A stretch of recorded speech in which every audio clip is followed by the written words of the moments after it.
Greetings from the road. This is Freighter Jim. So we're rolling this into the furniture shop.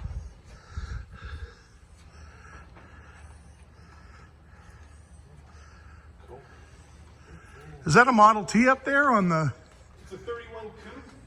So it's a 31 Model A. Yep. I restored that when I was 18.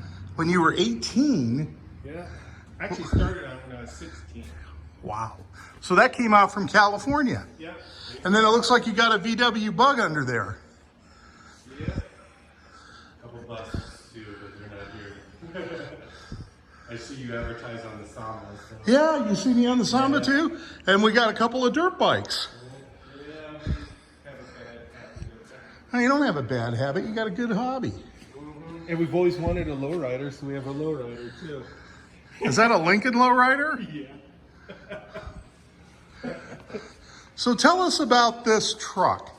How old were you when you started with your dad collecting parts to work on this? I know your dad found it. It was kind of roached. Yep. 7th grade. You were in 7th grade. Yep.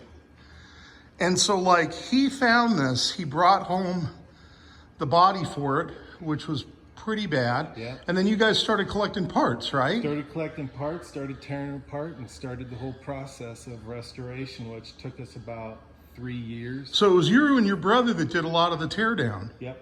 And your dad mentioned, like, for example, he found these rear fenders. Yep. And they're not really they're not really AA fenders per se. They're other type of fenders, and he basically cut them down to fit widthwise. Yep. Are those AA running boards? Yep. Okay. Now, what is the wood that you guys used on this? This is all oak, and we reconstructed what was under a tin covered body. Okay, so what we see here was under the tin covered body.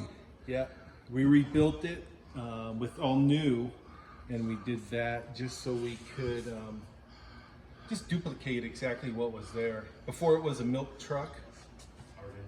Arden Dairy in San Diego. So it was an Arden Dairy milk truck in San Diego. Yep. So was the bed like this for delivery? Yep, it was exactly like this. So they had an open bed, and then what do you think they put in here? The big jugs, the old milk jugs? I think milk jugs and ice. Milk jugs? The bed originally was lined with tin, all soldered, and then it had drain pipes going down. So they kind of made it weatherproof Yeah. or liquid proof, and then the ice would melt during the day and they drain it down. Wow, that's pretty cool. And then you got a pretty cool hit and miss engine here. Yeah, we picked that up. I got that running. And You threw that in the bed. You almost need the hit and miss engine to make this truck ride a little better, all that extra weight. Yeah. So when is the last time you drove this? Probably 35 years ago. 35 years ago. And when's the last time you think your dad drove this? I think he said it's been on blocks for at least probably 10 years. Well, it leaked quite a bit of oil, which is a good sign in the trailer on the cardboard. So you guys have your work cut out for you. These signs are painted by Lyle Fisk, who's still painting today, but Haggerty recently did a special on him. So he did the very, sign? very well-known sign painter and pinstriper. And he did that in 1980. Yeah, he did the pinstriping on his coupe too. Back Lyle then. Fisk, I sat and watched him when the coupe was done. Lyle Fisk pinstriped that coupe also. Geez, that was 40 years ago. Is he in his 70s or 80s? Yeah. So really, you're just going to kind of drain the gas tank, Drain the gas flush tank, the lines. flush the lines, go through it a few things, make sure everything's okay. Now, does the mahogany shop, is that just a fictional? Nope, it's a business that's been around since 1910. It does custom finishing, wood finishing. Okay, but it's not connected to your family. It's, yeah. It is? I worked there for 16 years. Oh, okay. In California? Yep, Wow. yep.